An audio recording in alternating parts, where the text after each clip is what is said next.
but today to work together as leaders from the different formations, as Kenyans, from all the communities, as people from different faiths, knowing all of us that we are one people, belonging to one nation and having one destiny. That we must do. And it is the reason why you find us here in this meeting, not as Kenya Kwanza or Azimio. We are here as Kenyans. And we have come to represent our country. Today, we work together. We work together as leaders to make sure that we have a country that we are proud of. And I'm going to do three things that is in our manifesto. Number one, we're going to make sure that we invest appropriately and correctly in agriculture. When I came into office, I said we are not going to subsidize consumption. We are going to invest in production. The price of unga a year and a half ago was 220. Today, it is 100 shillings because we invested correctly. We are continue to invest in that space, in making sure that our dairy, our horticulture, our agriculture in general has the necessary support to make sure that we enhance our production. Let me give you an example. We spend 500 billion every year to import food items into Kenya. We import maize, wheat, edible oil, rice, and all manner of things. And I have made the decision that we are going to invest in production. By next year, we will not be importing a grain of maize. We will move on to rice. We will move on to wheat. And in 5 years, the $1 billion we use to import edible oil, I want to make sure that sunflower, soya, canola, palm oil are all grown in Kenya, and we don't have to import again. Already, last year, we've started a journey on soya and sunflower. We are on course on canola. We've already gotten the seeds, and it is going to help us as a country reduce the foreign exchange that we use to import food when we can actually produce that food in Kenya. Tunaelewana? Number two is education. We need to make sure that our education is accessible, is affordable, and is relevant. And that is the reason why we have changed the funding model of our education. It wasn't working. Many of you, if you are following events in Kenya, most of our universities were struggling because they didn't have money. Because we promised them 80% scholarship, we gave them 40%, and we did nothing about it. We have changed the model, and we are going to make sure that our education is fit for purpose, equips the most important asset we have, our human capital, and to make sure that it works for Kenya and it works for where we want to, the partners that we want to work with as we deploy our labor in many parts of the world. We are spending at the moment $5 billion every year on education. $5 billion US. And we want to make sure that investment has a payback.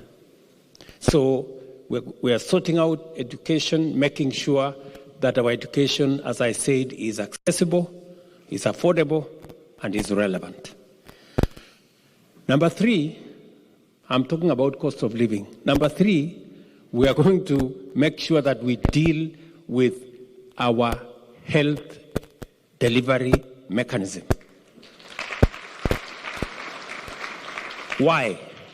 About 1 million Kenyans every year end up in poverty because of hospital bills.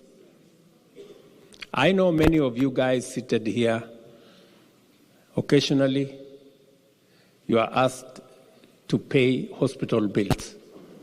True or not true? All the time. Not occasionally. I want to help you sort out that space. And what we have said is the following. We have changed the law in Kenya for delivery of health. It was not working. So we now have 4 pieces of legislation, new legislation, to make sure that we deliver universal health. We want to make sure that every Kenyan has a health insurance facility. Every Kenyan. You people who live in this country know the value of health insurance. You know that if you don't have health insurance, you are in trouble. True or not true? And that is why you hear people in Kenya calling me names, including the Zakayo you hear. Because, and I have said I don't mind being Zakayo. I don't mind. So long as we sort out our country, I have no problem. Are we together? So we want to make sure. And I have said that those who, let me put it this way, we are going to pay for health insurance on the basis of one's income. You know? The more you pay, the more you earn, the more you pay. And that is why we are saying those who cannot afford, we're going to make sure that the government of Kenya pays for them. We have said the people who are paying 500 shillings, we will do an assessment of their ability. And those whose assessment is lower, we will reduce that to about 300 shillings. And we are going to make sure that every citizen has access to health. I'm very proud of Susan Akomicha. She is in our midst, this girl here. She's doing a good job. And her team at the Ministry of Health. So we are working on that. We're going to sort out that health. If we sort out health, we sort out education, and we sort out agriculture and have enough food, we will begin the journey to spend less in that space by making sure that we reduce the cost of living. That is assignment number 2 that I have. Assignment number 3 is to create jobs. Because we have close to 5 million Kenyans who don't have jobs. Our own children, Kenyans out of school, Kenyans out of college, Kenyans out of university, and they don't have jobs. And you see, for a long time, we always said we are going to grow the economy, and then the economy is going to create jobs. This time round, we must be intentional. We must be deliberate on creating jobs. Yeah? Some of you here may have run away from Kenya because there was no job, because you didn't have a job. Many of you are, yeah? True or not true? Yes. So, we must be intentional. And how are we going to create jobs? Let me give you 5 ways we are planning to create jobs in Kenya. Because And we want to be judged. You know, this story, kuongea tu hewa, and then there is nothing. Tunaelewana? So number one, we are going to invest in infrastructure that creates jobs. One of them is housing. Yeah? Already, as I talk to you, there are 140,000 Kenyans today who work in our housing sector who did not have jobs a year ago. It is my intention that by the third year, we will have 500,000 Kenyans working in that space. And we will also create 1 million homeowners in the next 5 years. And among those homeowners are you guys who are seated here. Yeah, among those 1 million homeowners is the guys who are seated here. And so, that space, when I talk about housing, we're talking about engineers, we are talking about architects, we are talking about quantity surveyors, we're talking about electricians, we're talking about plumbers, we're talking about transporters, we're talking about that whole space has jobs, right?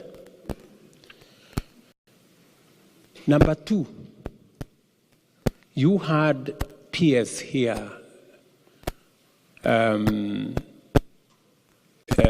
Tanui talk about the digital space. That digital space has another almost 1 million jobs. And it is the reason why, if you read our manifesto, we said that we are going to have 100,000 kilometers of fiber optic backbone around Kenya. Every ward in Kenya is going to have an ICT hub. Because that space of digital jobs is a real space that can give us opportunities for Kenyans to work. Last week,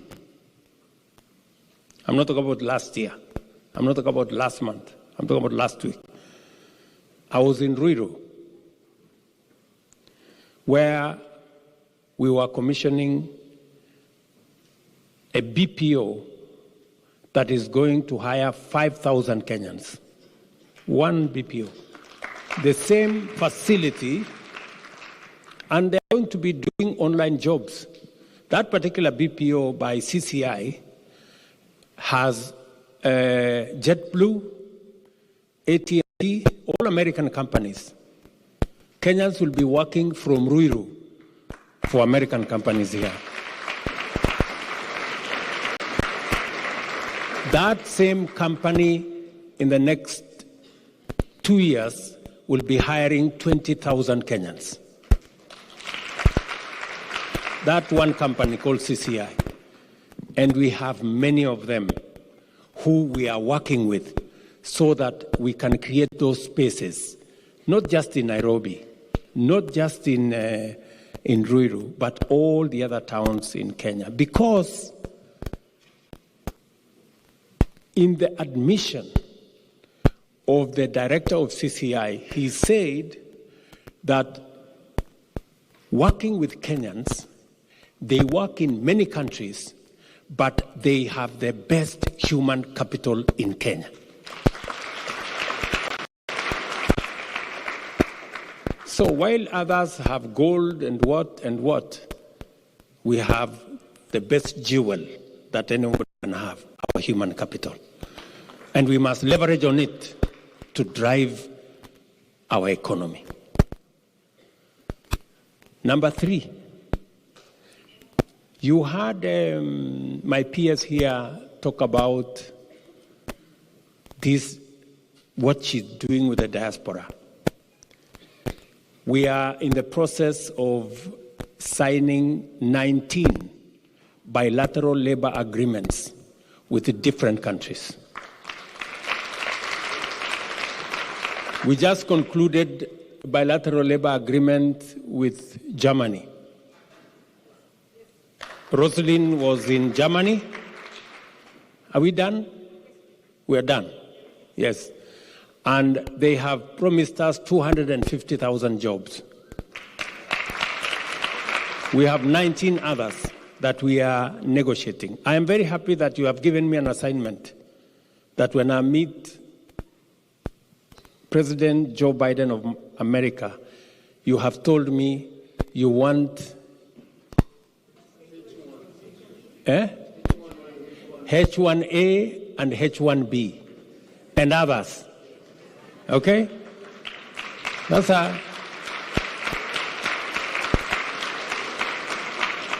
kwani mulikuwa mnafikiri nimekuja hapo kufanya nini? Na mnajua mimi si mtalii.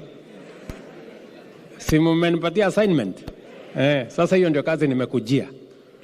Are we together? And we want to work together so that the best asset that we have as a country, our human capital, we can use it to drive the economy of our country, and we can use it to make sure that citizens have incomes and they can run their affairs. So that is another assignment that I have with many other countries to make sure that because we have the best human capital, let us deploy it. Let us make sure that we have those opportunities. On that subject of creating jobs, number 4, as you are all aware, I'm going to be having a conversation with Congress on the Africa Growth and Opportunities Act, what we call AGOA. Today, we export $500 million, which is about 60-70 billion of products into the US. I will be pushing for the renewal of AGOA, and I will also be pushing for STEEP, the Strategic Trade and Investment Partnership, so that we can have a bigger share, quota-free, duty-free to the American market. As I talk to you here today, I was in Athi River. I think that was with the ambassador of the US. We were in Athi River because there are 5 other companies that are coming to Kenya with 25,000 jobs in the space of apparels. And these good governors will tell you, we now have, and I was with the governor of Machakos, she's here. Yes, Wavinya is here. We were in that space about a month ago. And we now have 6 new special economic zones. We've just gazetted 6 new special economic zones, so that it is not the EPZ in Athi River alone. We will now have an EPZ in Busia, in Eldoret, in Nakuru, in Kirinyaga, in Mombasa, and we are exploring, CS Miano is working with other governors so that we can have enough special economic zones for us to enhance our exports. Those spaces will be for us to create more jobs. So I'm asking you, good people, because I can talk to you for long, but I'm asking you, as you hustle here in a great country, remember that you have a home to build, and let us work together in making sure that we build that home.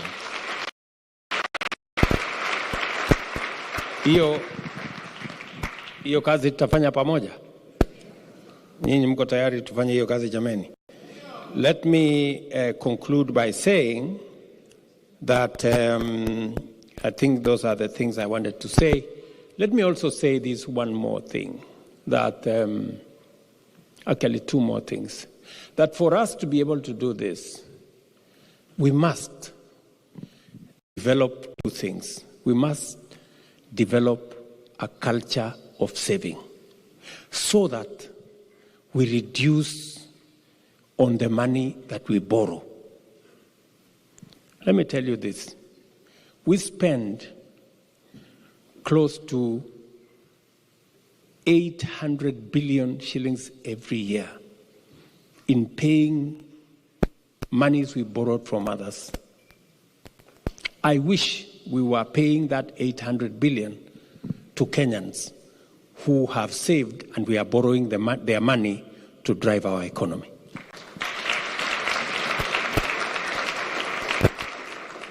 I promised you that we are going to change the way we are saving. You know, for a very long time, we were saving 200 shillings. A long time, since independence, until late last year, 200 shillings per month. Nyinyi mnajua shilingi 200? What can 200 shillings do? 200 shillings. Ati hata mimi rais, mina save 200 shillings. Hiyo ni ujinga. Ama ni nini hiyo? So I said we are going to change this. Today, you know, we had a big quarrel with many people, including Atwoli and others and who. But I told them, look, we must, let me put it this way. Kenya was rated among the countries that are almost at the bottom on matters age-old poverty. Because if you are saving 200 shillings, the day you retire, you will be paid 40,000 or 70,000. 70,000 within 2 weeks, your pesa imeisha, and you go straight into poverty and you die. So what have we done? We changed the law. Now every Kenyan is saving 6% of their earnings, and every employer is also paying 6% of their earnings. I am very confident that in the next 15 years, all the money we are borrowing, we will not be borrowing money from China and this other place and that other place. We will be borrowing money from our own savings. Nyinyi mnanielewa? Imagine for 60 years, we have only saved 320 billion. 60 years, kwa sababu ya kusave 100, sijui 200, sijui ngapi. But the good news,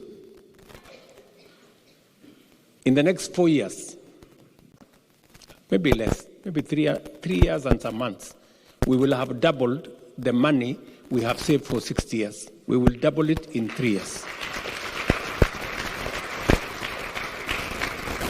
We have increased, mnataka mnisikize vizuri. We have increased our savings every month from 1.3 billion to 7.5 billion.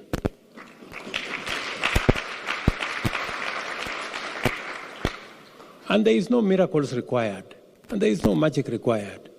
It's just firm, decisive, clear leadership, period.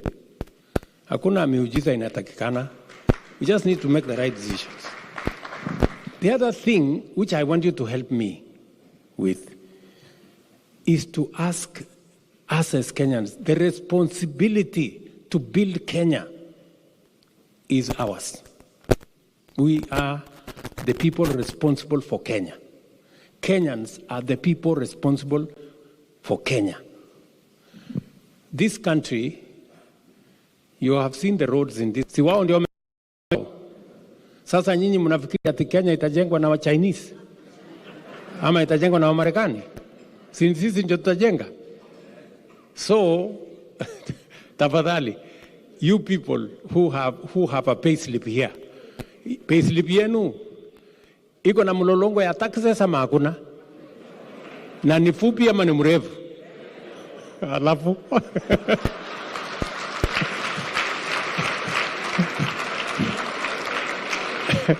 si mlolongo ya taxes ni mrefu hapa. That is how you build a country, my friends. You don't build a country because of debts. Ati kukopa hapa na kukopa pale. You build your country using your own taxes. So, muniite Zakayo, muniite nini, lakini tulipe tax tujenge Kenya.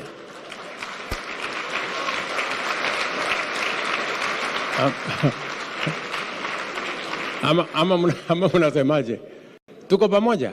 So tafadhali mwambieni wale ndugu zetu wako nyumbani, mwambie hapa mnalipa tax. Na mnalipa tax kwa nchi ambayo si yenu. Ama? Yes. So tufanye hivyo, so that I want to say it is the most patriotic thing to do. It is the biggest defense you have for your independence, is to pay tax and build your country. The assurance I have given the people of Kenya is that their money must be safe. Their money must be used for what it is intended to do. It is even the reason why 2 weeks ago I operationalized the Public Benefits Organizations Act, so that we can get more people even from the civil society wakuja wa supervise wakora, so that kama kuna wakora huko ndani watangazwe, tuwapeleke kotini na tuwafunge, so that Kenya iweze kusonga mbele. That's what I'm saying. Mumenielewa? Hivyo ndio mimi nataka tusaidiane tuchenge Kenya jameni. Tutasaidiana hivyo? Yes, that's how we are going to have a country. That's how we are going to build Kenya. And that is my mission in this great country. I just promise you, mimi nataka niwaahidi tu kitu kimoja. I will make you guys proud. Hiyo ndafanya bidii.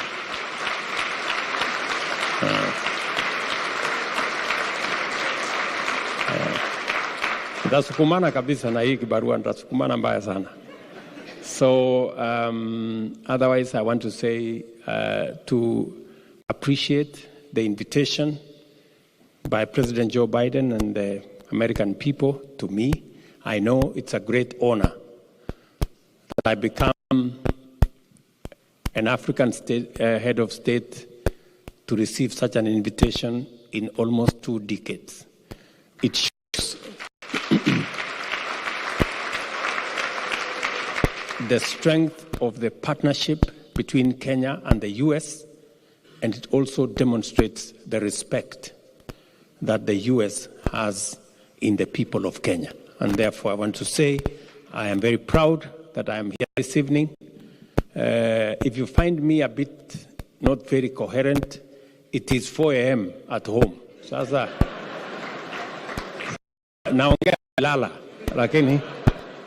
lakini kwa sababu naona hata nyinyi mmeng'ang'ana, mmekuja kwa wingi, and I am told you've come from different towns.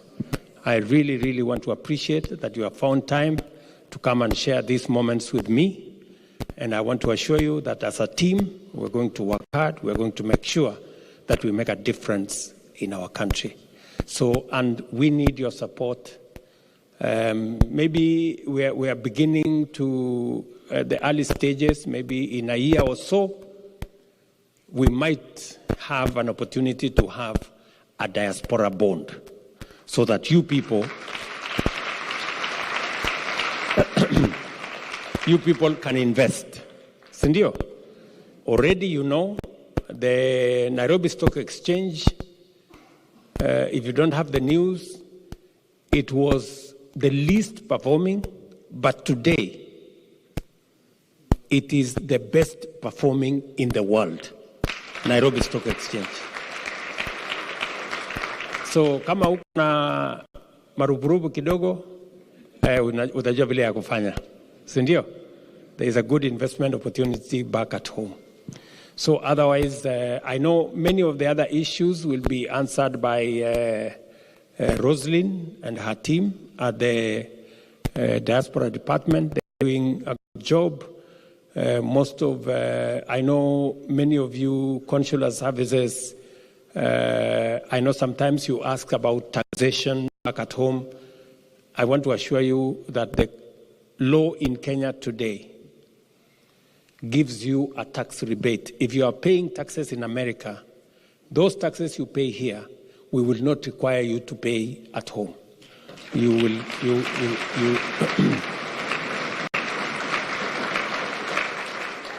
Because we do not want to tax a Kenyan twice.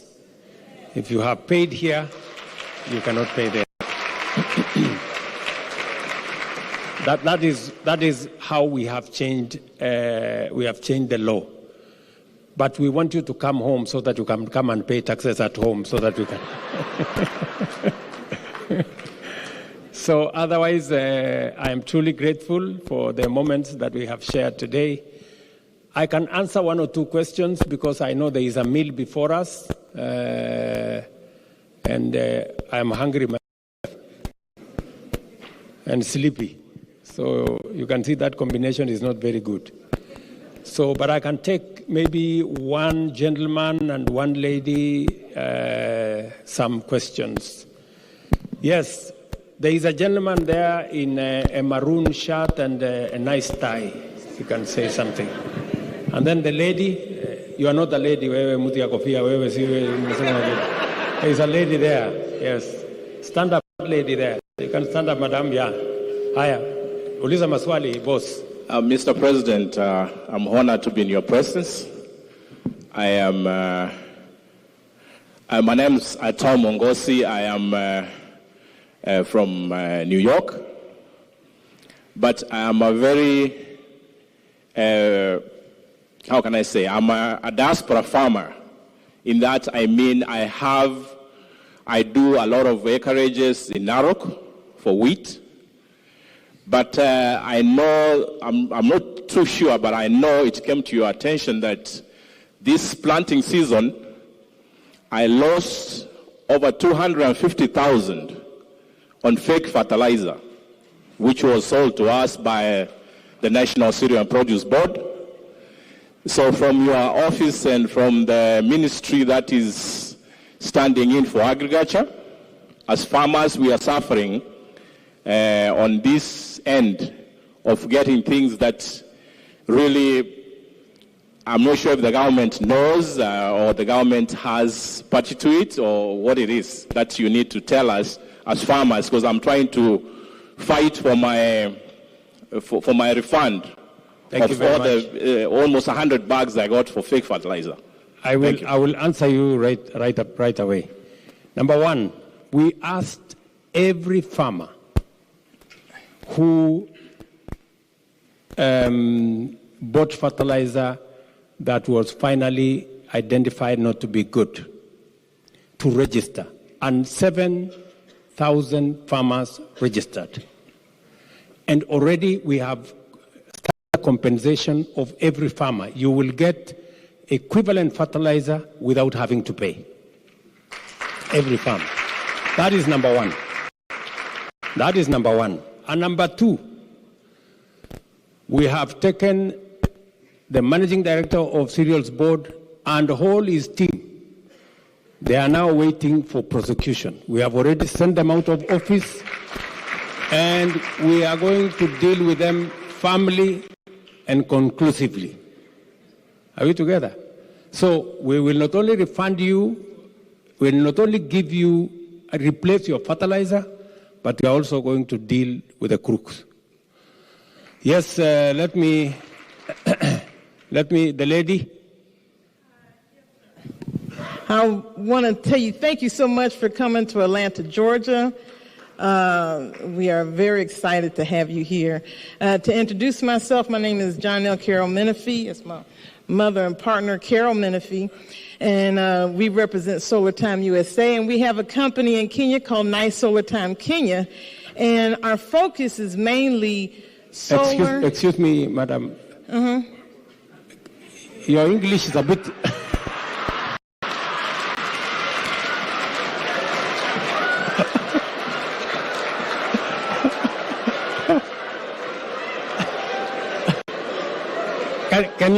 Can you try Kiswahili?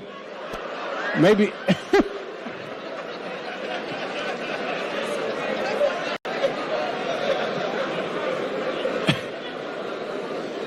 ama kidogo upunguze the twang imenipita kidogo. I'm sorry.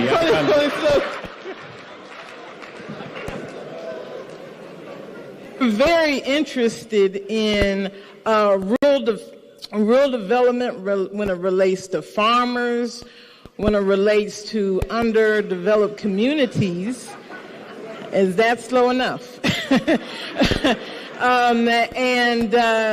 Just want to understand your administration's program for last mile connectivity and making sure that as Kenya develops, it doesn't leave the rural community behind. Are you talking about electricity? That too. What was What?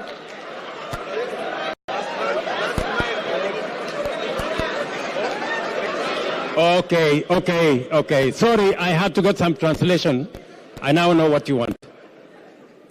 It is true.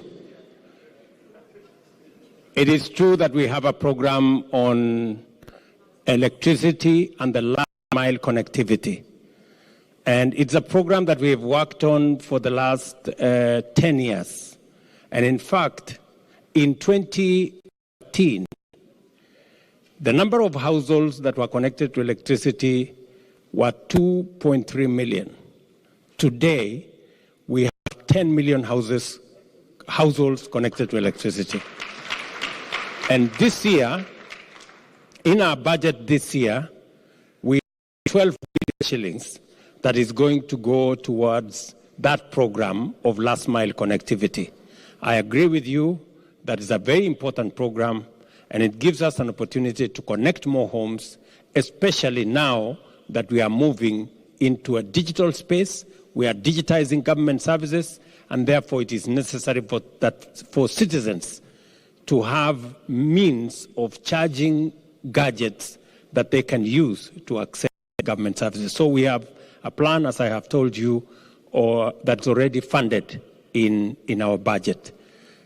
So, and forgive me if I didn't understand hapo Kiingereza yako ndio imenichanganya kidogo, lakini ni sawa. There is another lady there. Let me listen to the lady in blue and a nice hairstyle.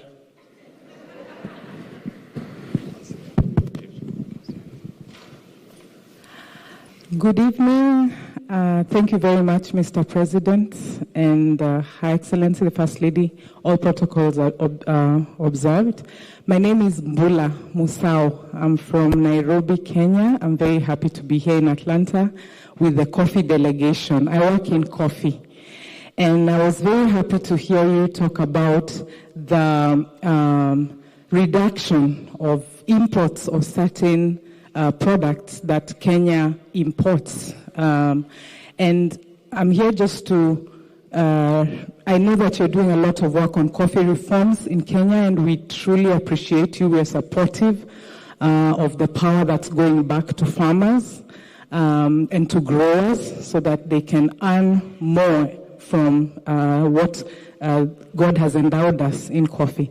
Now, my question is, would there be additional ways of getting Kenya to reduce on the imports of the low-quality coffees. Kenya has been a dumping ground of low-quality coffees from around the world, which sometimes stifles our internal market, making us unable to counter or negotiate because all the prices are basically pushed on us. Is there any way to help us be able to improve our local market, even as we look at AfCFTA? Thank you.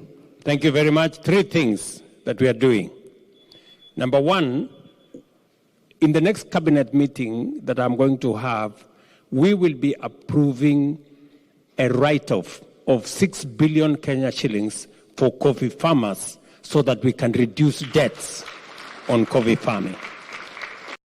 Number 2, if you look at our budget this year, Kimani Ichung'wah, who is here with me, will tell you we have another 2 billion shillings that we have put for cherry fund to support farmers where they can have an intervention as they wait for auctions that will give them the correct price, because our intention is to push the money that is available to farmers beyond 100 shillings per kilo. So that is the next assignment that we are working on.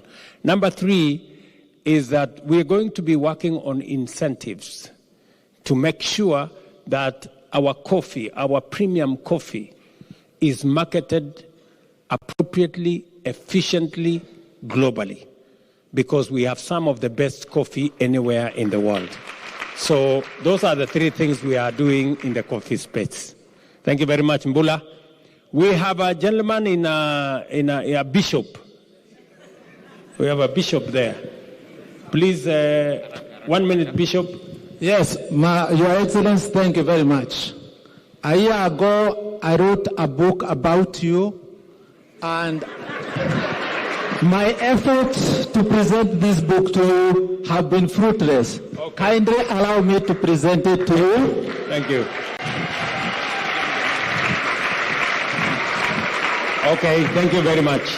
It is a profile in humility, hard work, and resilience. Mr. President, thank you for the opportunity. Thank you very much, my brother. Thank you very much, Bishop. Okay, let me take from that desk there, maybe. Yes, maybe that, but the lady. The lady. We exchange men and women like that. We must be gender sensitive. Okay, there is a lady there. She will be the last one.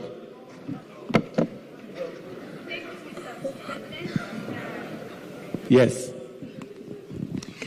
First of all, I want to say thank you so much. We see your work. We see you traveling, and I'm so proud of you. My name is Irene Masai. I'm from Eldoret. I just want to touch on 2 things. I feel there has been a higher rate of women that have been killed. We see it on social media. Is there something that you are putting forward to kind of prevent gender-based violence? And also about if you see less women have resources on their name, is there an office that can help that more than men? And another thing is disability. My friend wanted to ask that. I can give him. Okay, you have no authority to hand over the microphone to somebody. Let me answer Madam Masai there.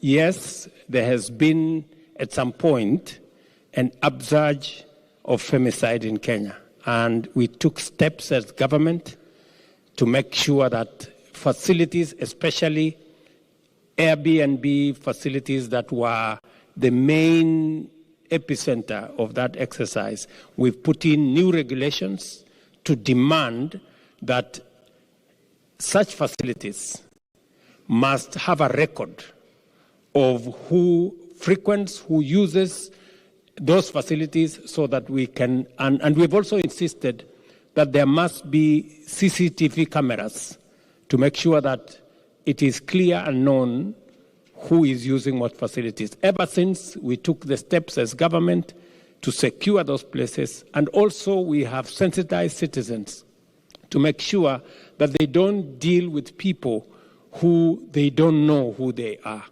We have since seen a reduction of those incidences, and we are trying to see how we can profile women better. In fact, last week on Friday, Wednesday.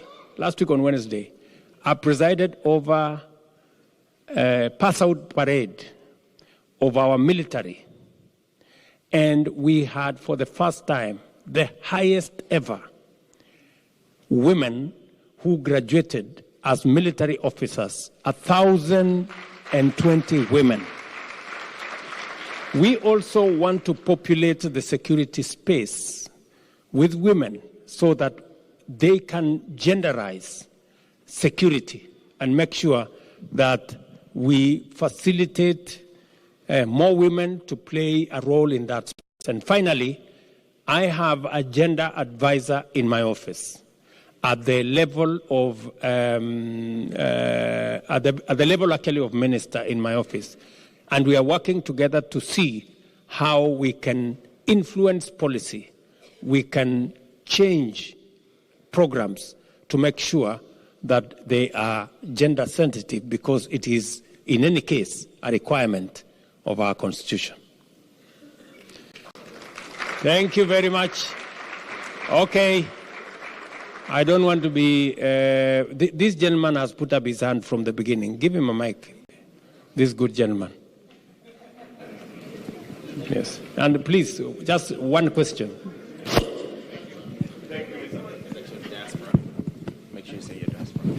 Thank you so much, Mr. President. I'm a diasporan who's been here for 4.5 years, straight from Kenya, having gone through the education system in Kenya. I'm proud owner of an edtech company employing over 10 people in Kenya, who has graduated over 70 Kenyan students, thanks to the support of the ambassador office and the educational attaché and everyone. Now, my question is, I'm doing coding for kids, and I'm proposing that, if possible, AI be part of the system. But again, I have an investor who decided to donate computers to take to the county. And so the problem is, I'm told that even at the extent of trying to support my people back home, I have to pay taxes for the computers that have been donated to us. So the question is, I know you talk about paying taxes, right? Do you have to pay for the donations that are going to support our people, so that somebody in the village somewhere, Karachonyo, where I come from, can also have opportunity to be standing and talking to us like I do? Thank you. Okay. Now, I know that we run into trouble with donations all the time, and even for hospitals and even for other facilities. The trouble is, when we change the law, actually not the law, when we change the constitution, it removes any power. Originally, the minister for finance had power to waive taxes for certain categories. Unfortunately, when that power was abused, when we made the new 2010 constitution, that power was actually removed from anybody. Is that correct, Mr. Ichung'wa? Yes. Can you help me answer that question? Give him a mic so that he can tell you, because this gentleman is not only the leader of majority, he was our chairman of the budget committee. Mr. Ichung'wa?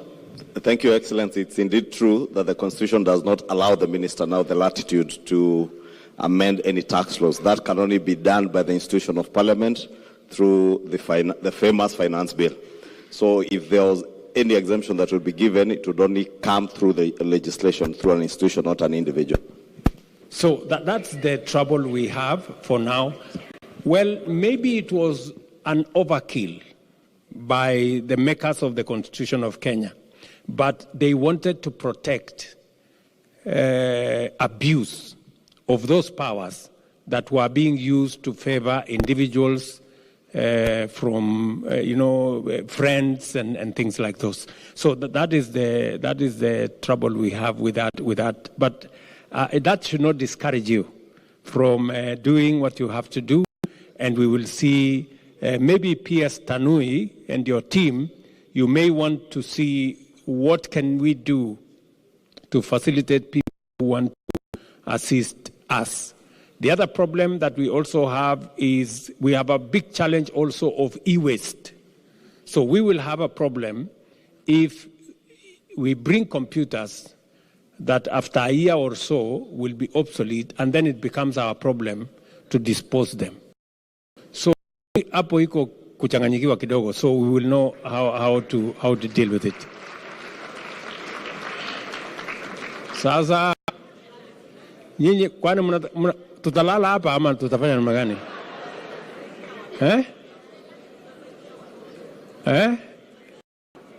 Tulale hapa?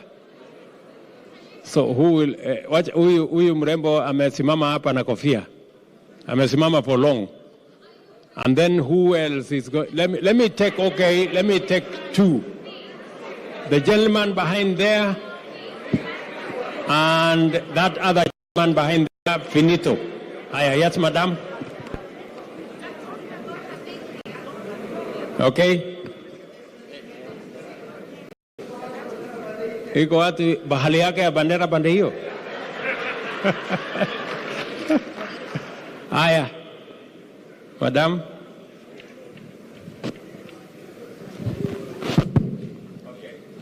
So thank you very much, Your Excellency, for this opportunity. My question, kindly, I would like to direct to the CEO for Safaricom. I don't know whether he's still around, Mr. Ndegwa. Mr. Ndegwa, are you here?